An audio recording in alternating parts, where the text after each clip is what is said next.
Shalom Bapak Ibu Saudara yang dikasihi oleh Tuhan. Puji Tuhan, hari ini kita berjumpa kembali dalam program Renungan Keluarga Kristen. Mari kita satukan hati untuk berdoa, untuk mempersiapkan diri kita mendengarkan dan merenungkan firman-Nya. Mari kita berdoa. Bapa kami yang di sorga, terima kasih ya Tuhan. Kami terkagum akan Tuhan. Kami membawa pujian kami bagi Tuhan. Terima kasih untuk kebaikan-Mu, memelihara kami. Terima kasih kebaikan-Mu yang telah menjaga kami, memberikan segala sesuatu yang kami perlukan. Tuhan berikan yang terbaik bagi kami. Terima kasih Tuhan, Engkau Allah sampai hari ini tidak pernah membiarkan kami. Terima kasih Tuhan untuk pegangan tangan-Mu. Terima kasih Tuhan untuk firman-Mu. Teruskanlah firman itu Engkau nyatakan bagi kami dari hari ke hari. Hari ini kami memerlukan firman-Mu dan terus memerlukan firman-Mu, karena tanpa firman-Mu kami tidak mengerti apa yang harus kami lakukan. Firman-Mu memberikan kepada kami kekuatan. Nyatakanlah pagi hari ini firman-Mu ini Tuhan bagi hamba-Mu, bagi segenap umat-Mu. Demi nama Tuhan Yesus Kristus Allah kami yang hidup, kami mau merenungkan firman Tuhan. Amin.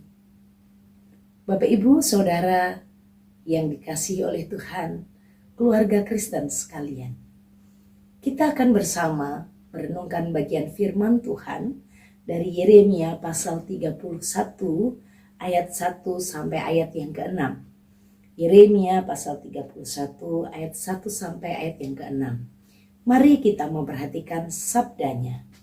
Pada waktu itu, demikianlah firman Tuhan.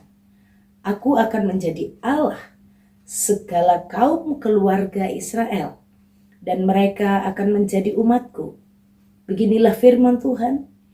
Ia mendapat kasih karunia di padang gurun, yaitu bangsa yang terluput dari pedang itu. Israel berjalan mencari istirahat bagi dirinya. Dari jauh, Tuhan menampakkan diri kepadanya. Aku mengasihi engkau dengan kasih yang kekal. Sebab itu, aku akan melanjutkan kasih setiaku kepadamu. Aku akan membangun engkau kembali, sehingga engkau dibangun, hai anak darah Israel. Engkau akan menghiasi dirimu kembali dengan rebana, dan akan tampil dalam tari-tarian orang yang bersukaria. Engkau akan membuat kebun anggur kembali di gunung-gunung Samaria. Ya, orang-orang yang membuatnya akan memetik hasilnya pula. Sungguh akan datang harinya bahwa para penjaga akan berseru di gunung Efraim. Ayo, marilah kita naik ke Sion kepada Tuhan Allah kita. Bapak Ibu Saudara yang dikasihi oleh Tuhan, diberkati oleh Tuhan, setiap kita yang membaca, merenungkan dan melakukan firman Tuhan dalam hidup tiap-tiap hari.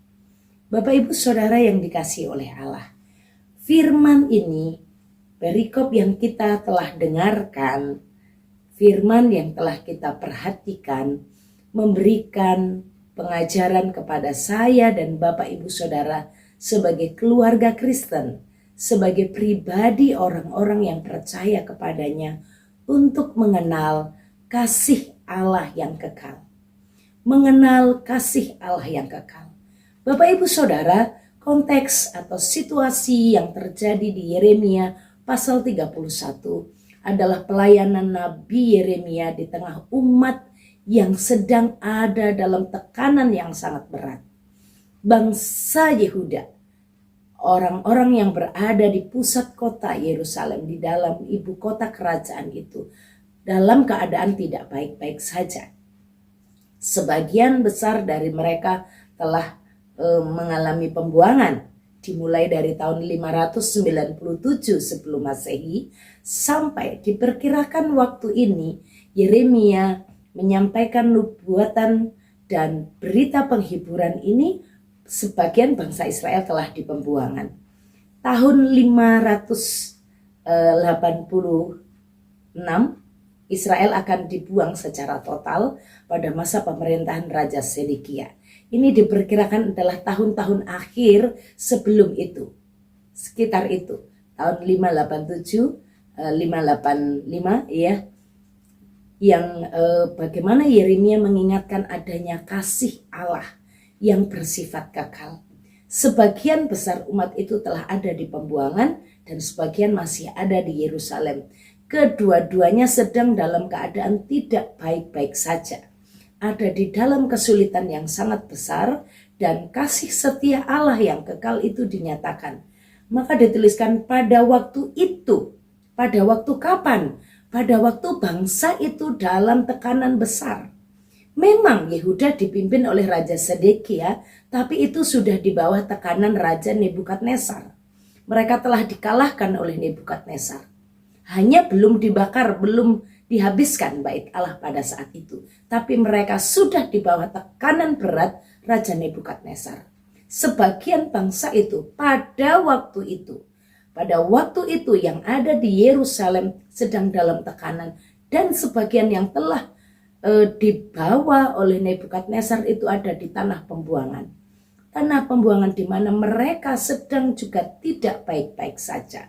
Pada waktu itu, pada saat umat itu telah berada di tengah-tengah kesulitan karena dosa mereka yang sangat besar, yang dituliskan dalam pasal 30. Karena dosa mereka yang sangat besar.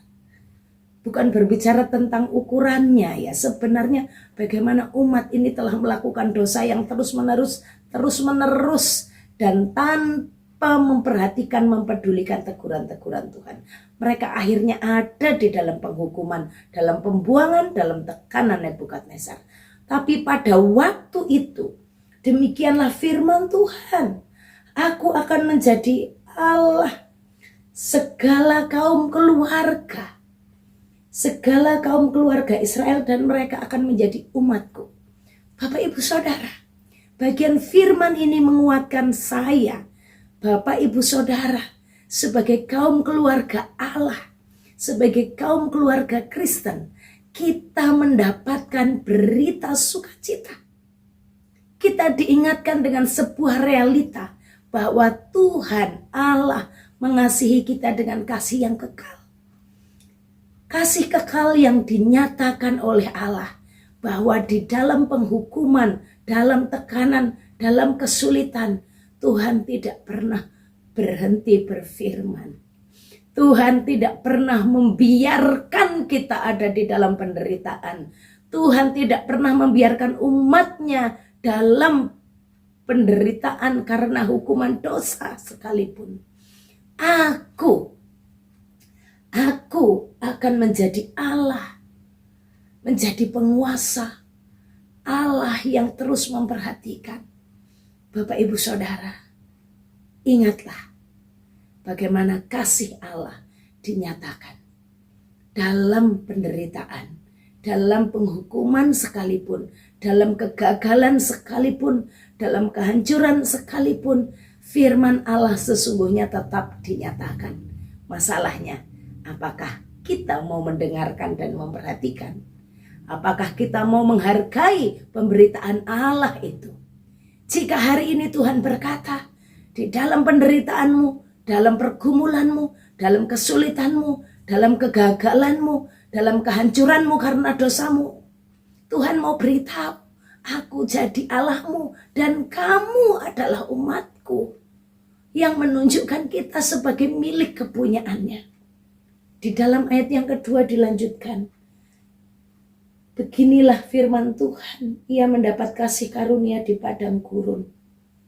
Dalam situasi di padang gurun, dalam situasi yang sulit, saat mereka lelah-lelah sedang mencari tempat istirahat baginya, Tuhan menjadi tempat teraman dan ternyaman. Dari jauh Tuhan menampakkan diri kepadanya.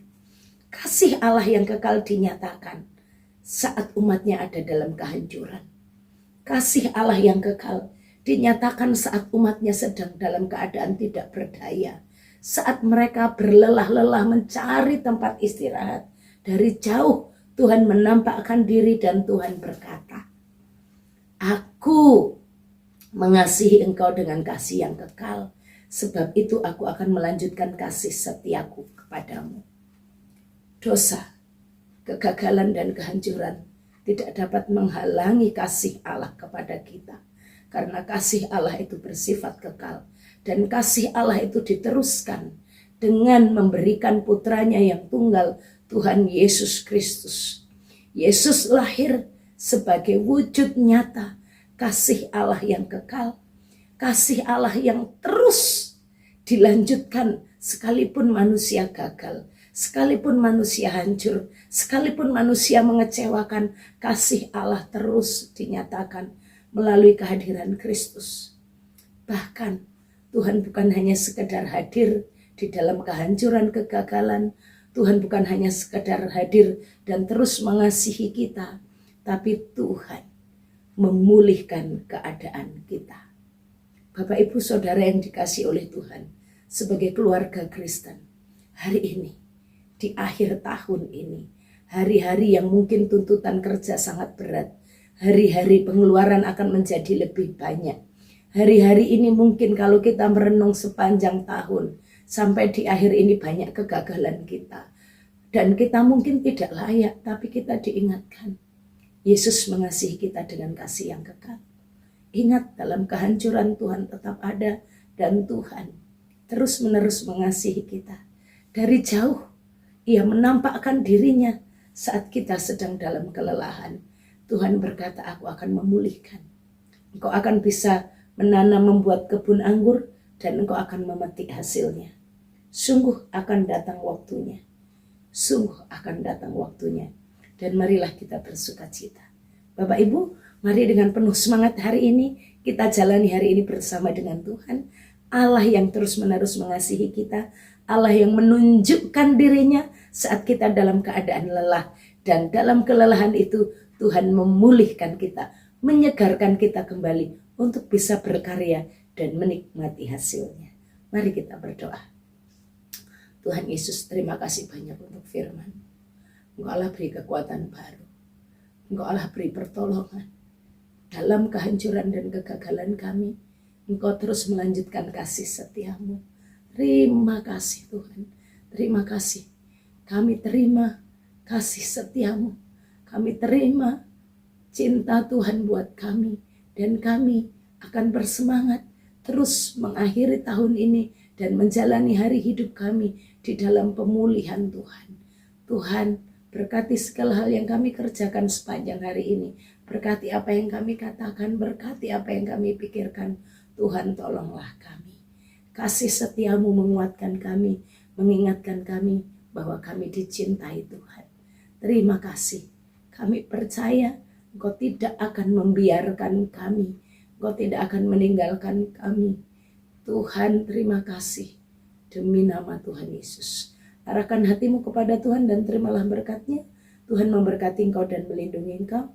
Tuhan menyinari engkau dengan wajah-Nya dan beri engkau kasih karunia. Tuhan menghadapkan wajah-Nya kepadamu dan beri engkau damai sejahtera dari sekarang sampai selama-lamanya. Amin. Shalom, Tuhan Yesus